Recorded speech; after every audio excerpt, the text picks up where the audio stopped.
After testifying, they sent me to Attica. I'm in the worst jail in the state. I'm a nonviolent drug offender with a 5-year sentence.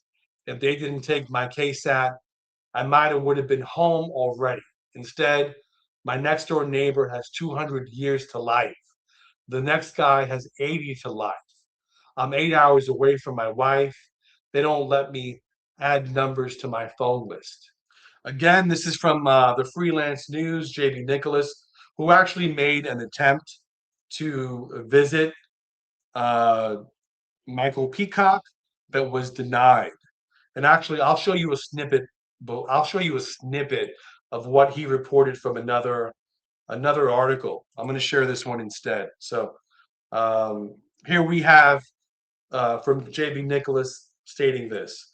The freelance attempted to visit Peacock on Saturday, his designated visiting day at Attica, but prison officials made this reporter wait 4 hours before Sergeant Donald L. Baker II ordered him to leave prison grounds. Quote, "You're not going to visit him," Sergeant Baker said. When asked for written documentation for a reason for denial of the visit, Sergeant Baker refused to provide it. He also threatened to summon state police and have this reporter arrested for trespassing if he didn't leave Attica immediately. So I wanted to share with you that piece of JB Nicholas attempting to interview Mr. Peacock face to face. So because he wasn't able to interview him face to face, JB Nicholas put out this article, which is, "I testified against prison guards who killed Robert Brooks, and everyone failed to protect me from the hell that came next." Michael Peacock tells his story. And here we have a picture of Mr. Peacock. Attica, New York, December 7th, 2025. By Michael Peacock as told to JB Nicholas. I saw what they did to him. I was a year into a 5-year sentence for selling drugs when prison officials moved Robert Brooks into the cube next to mine at the Mohawk Correctional Facility, a medium security state prison in upstate New York. Mohawk has dorms instead of cell blocks. Each of us is assigned a bunk in a rectangle shaped space with waist high walls called cubes. Brooks unpacked his stuff and settled in. It looked to me like he just wanted to stay to himself. He unpacked some tobacco and placed it on top of his locker. But he needed rolling papers. I gave him one. He had a cold or a flu and was getting over it. He threw up in his cube, on his bed, on the floor. Then he passed out on his bed. A CO named Miss A ran the door. She looked like a witch, about 5 foot tall with blonde, graying hair. If you saw her on the street and she told you she was a CO, you wouldn't believe it. Way past her prime. She had gang members who helped her keep order in the dorm because alone Miss A could not. A 6'10" tall, 400-pound man led Miss A's gang. His name was Swift. When Miss A saw Brooks threw up in his cube, she didn't call for medical assistance. She mentioned to Swift to come speak with her. After speaking with her, Swift put his gloves on, got 2 other guys he was always with, and went over to Brooks' cube. Swift told Brooks, "Didn't she tell you to clean it up?" Then Swift started giving Brooks a count. Brooks started moving, but not fast enough. One of the inmates hit him, and the other guy toppled him. They gave Brooks a chance to clean his cube. Another inmate helped him. Brooks started feeling sick again that evening. I advised him to stay in the bathroom and throw up there. I knew what was going to happen if he threw up again in his cube. They were already talking about it. Brooks sat on his locker all night. When they turned the lights on at 6:30 a.m., he was sitting on top of his locker. He had thrown up again in his cube. Miss A was working again that day. This time, Miss A didn't have to give anyone orders what to do. They went to Brooks' cube. Quote, didn't Miss A tell you to tell you not to throw up again? Swift told him. Brooks didn't fight back as they beat him. After he was slammed to the floor, he tried to get up. He was on his hands and knees crawling, saying, help me, please help me.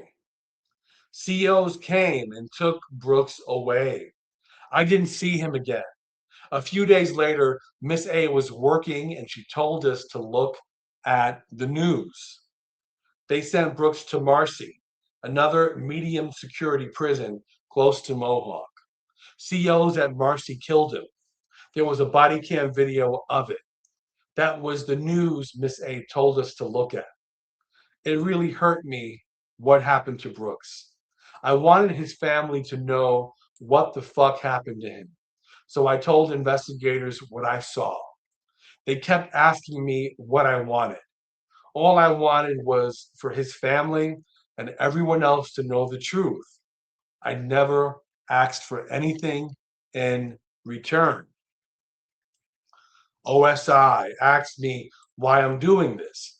OSI are the initials for the Office of Special Investigations, the Internal Affairs Bureau of the state agency that runs the New York's prison system, the Department of Corrections and Community Supervision, or DOCS. On camera, I told them this. I still see his face, the fear in his face. Someone had to stand up for him. It was only right. I'm also older now. I'm changed. I don't want to do crime anymore. I just want to do the right thing now. And it starts when I'm here. It's not about me anymore. I expected some blowback, but I never imagined it would be this bad. Ever since he passed away, they kept moving me all over the state. I've been to 5 different prisons. I testified at the grand jury in March 2025. After testifying at the grand jury, they moved me to Wallkill, a medium security prison in the Hudson Valley. OSI transferred me there. No cameras or nothing at Wallkill. This is where OSI sends me. OSI told me to lie if anyone asked why I was sent there. A couple weeks after I got there, about 5 of the biggest CEOs in the jail come on the floor and started yelling for me. They took me to a room in the basement.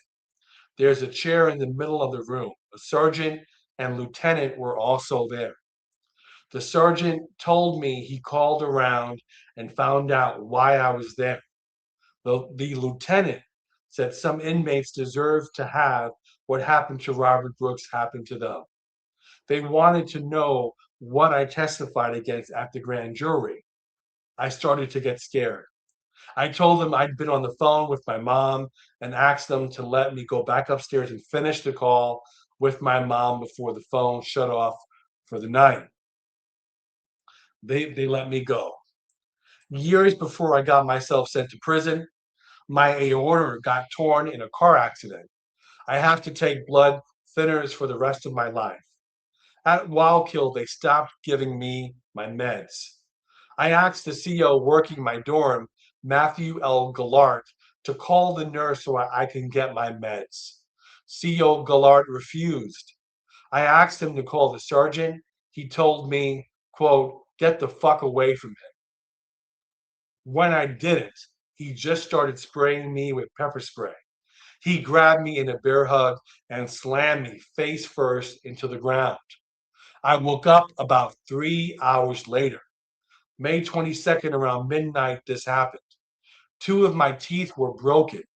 My hand was swollen up, and I have a permanent knot on my head. I found out later that my finger is broken. It's still broken. They have to break it again to fix it. That night, they didn't take me to medical or an outside hospital. They transferred me to Shawangunk, a maximum security prison across the road from Wallkill. I was in a cell for a week before they took me to the infirmary. They never deconned the pepper spray off me or anything. All they did was give me a bullshit ticket. The only ticket I got before that was for smoking a cigarette. Just very quickly before I continue on reading the article, if you haven't done so already, please like this stream, share it, and if you haven't done so already, please do so. Please subscribe. Also, I'm putting a link in the description. I'm sorry, a link in the chat. If anybody wants to come on and chat with me and give me your opinion, whether you think there's been any progress from a year ago. I'm going to move on with the article now.